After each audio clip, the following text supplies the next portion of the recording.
Hey guys, this is No Solution. I'm Scott, and this is kind of a response video to Keith at Attack from Downunda. He did a video about signed items and how much you would pay for a signed item and if they're important to you, and just kind of on that topic. I started typing a response to him and realized it was way too long, so I'll just do a video about it. I didn't realize I had such extensive thoughts about it until I started typing them out. So before we get to that, though, I wanted to highlight an album that I think is really awesome. This is an abstract illusion with Woe. It's a band from Sweden. This is their second full length. They also had a debut EP, and this came out on Willowtip in 2022. So I'm only aware of this band because Steve at the S&T Young channel had shown their previous full length and played a bit of it, and it sounded really awesome, so I checked it out, and it is indeed awesome. That first one is harder to find, but I do have it on the way. This one is readily available, especially if you're in the United States. Willowtip has them, and they have free shipping, so no problem getting a hold of this one. So I would describe this as progressive death metal. The band describes this as 1 hour long song.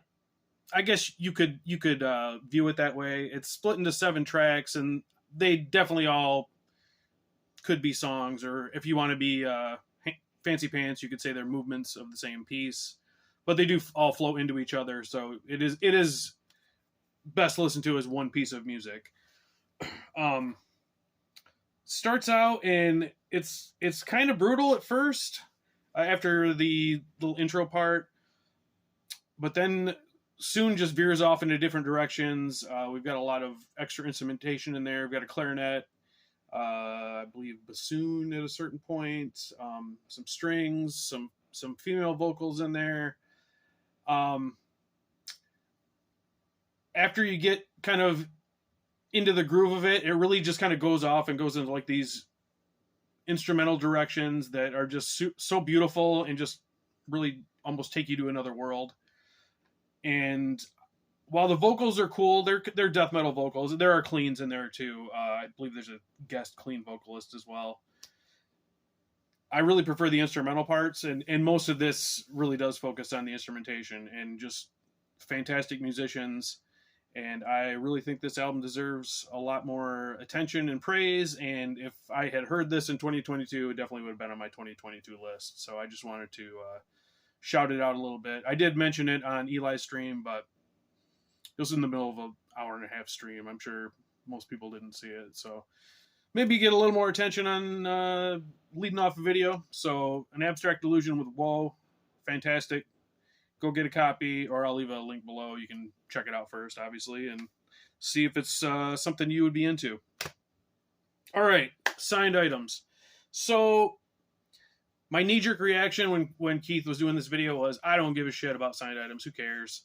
But I realized I kind of do. It really depends. So I pulled out a few things, and initially I was thinking I didn't really have much signed, but then I realized I kind of did. This is the first signed thing I ever had.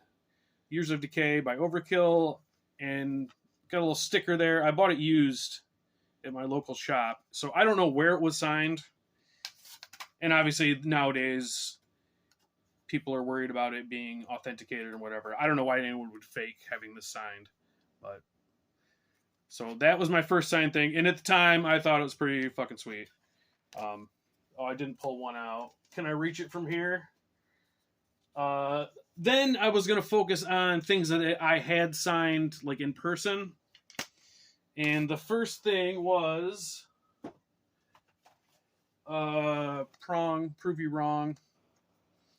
And signed, did a little in-store before a show they did here in Kalamazoo, Michigan for this tour. And it is signed by Troy Gregory.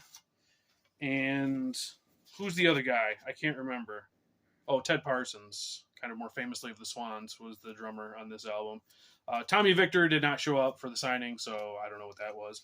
But it was cool. I mean, not a huge crowd, as you might guess. But, yeah, cool to meet the 2/3 of the band and chat a little bit.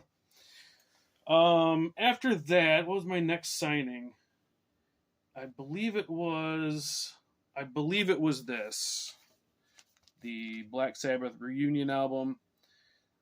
So they were out touring, or were they touring? Man, time goes by and the mind slips, and who knows. This had come out and they were doing a signing outside Chicago, so I went. I want to say got there like late morning, and the line was all the way down across streets. It was crazy, but we stood in line.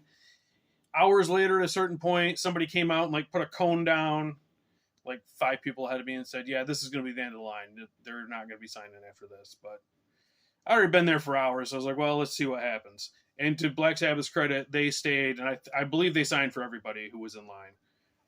So obviously, when we got up there, Tony and Geezer seemed pretty over it. Ozzy seemed on another planet. Bill was still happy, and he was shaking everybody's hand and saying hi, so that was cool. But so I got all their signatures there. As you can see, Ozzy's a little shaky. He was pretty shaky that day.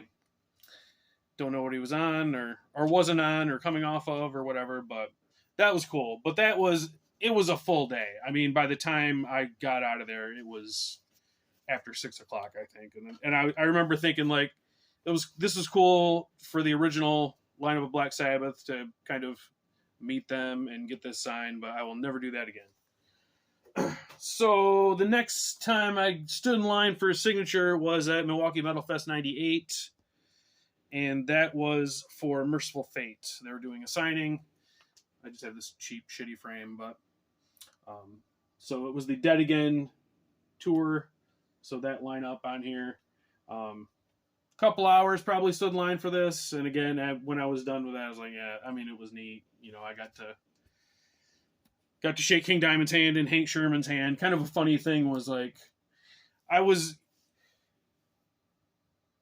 a big fan of King Diamond and was kind of in awe of him, but Melissa is my favorite Merciful Fate album, and Hank Sherman wrote that whole thing. So to me, he was just as big a star, and I, like, when I went up to get his signature, I was like, "Can I shake your hand?" And he seemed very surprised. He's like, "Oh yeah, sure." So that was kind of neat. But again, hours in line. Not as bad as the Black Sabbath, but I was like, yeah, I don't know. When you're at that year of Milwaukee Metal Fest, you were stuck in there. You couldn't leave. So that was a time when no bands I cared about were playing. So, like, wasn't that big a deal. But so yeah, no more standing in line. That's not for me. I do have a lot of stuff signed that you order direct from the band, which is cool, but kind of not that. I mean, there's nothing real personal about it. And when Keith's question, how much would you pay?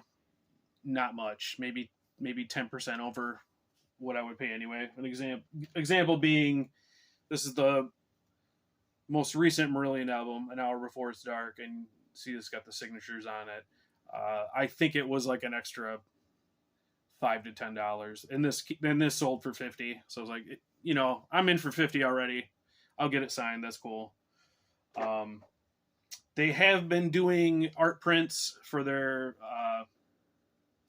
special editions of their previous albums. Those are framed and upstairs, so I don't have them down here. I didn't bring them down, but there's an art print of this with the signatures of the band members underneath. Not on it. There's a white part that they sign. So for the Fish album, for the Fish albums, Fish didn't sign it. I guess Fish was selling them separately, and he would sign one. So you had a choice. You could get Fish or everybody else. So I chose everybody else. And then the later ones, where Steve Hogarth is in the band, the whole band signed those. So that's kind of a neat keepsake, but more of a display thing. What else I got?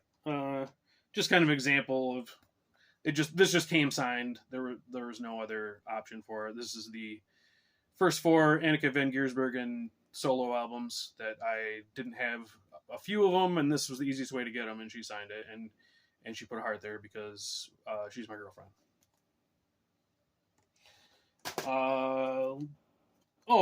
Here's kind of a neat little thing. I used to order stuff from Devin Townsend kind of back in the day when he wasn't as popular as he is now. And he would sell stuff directly from his website. Some stuff was exclusive to that. And then at the end of the year, if you'd order something from him, you got a little postcard, a little Christmas card to Scott, and then his wife signed it and he signed it. So that was kind of neat. Kind of a neat little thing to keep. So yeah, I guess in summary, I won't pay a lot extra. It's kind of neat. It kind of means more if they signed it to you, but I also don't want to make the effort for that. So I guess in the end, it's not that big a deal for me. I realized though that something I do like signed is books. And I just pulled out some books here that I have signed. A couple from one of my favorite authors, Tom Piccirilli. And I'd ordered these directly from him. And they're both signed. And he's passed away, so kind of, I don't know if it's that morbid. It's just kind of neat to have.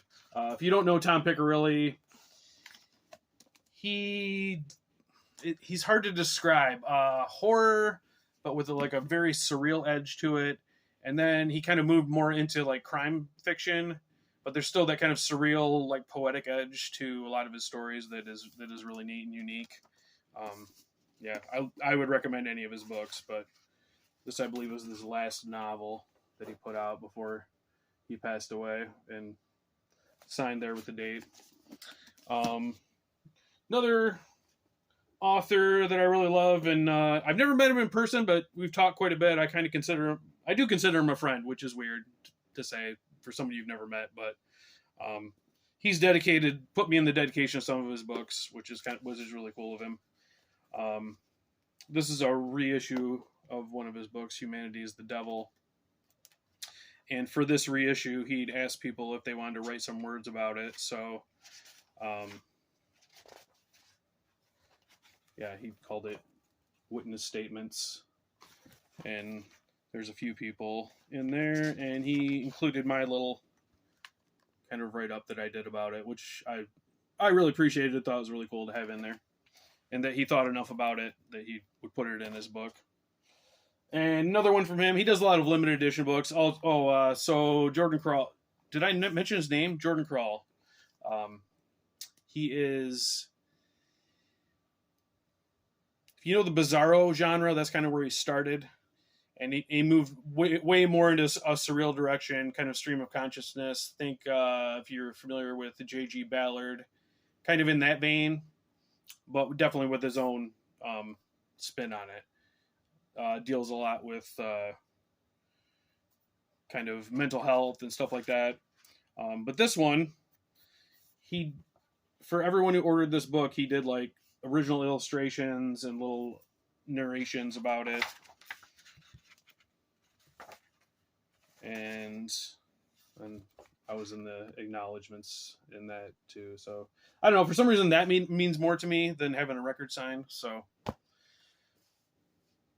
that was my stream of consciousness, I guess. I don't know. I didn't plan this out very well. Hopefully it made some semblance of sense, Keith. I hope you enjoyed this. And check out An Abstract Illusion. That's it for this time, guys. Thanks for watching. And as always, CM Punk is a piss baby. Later.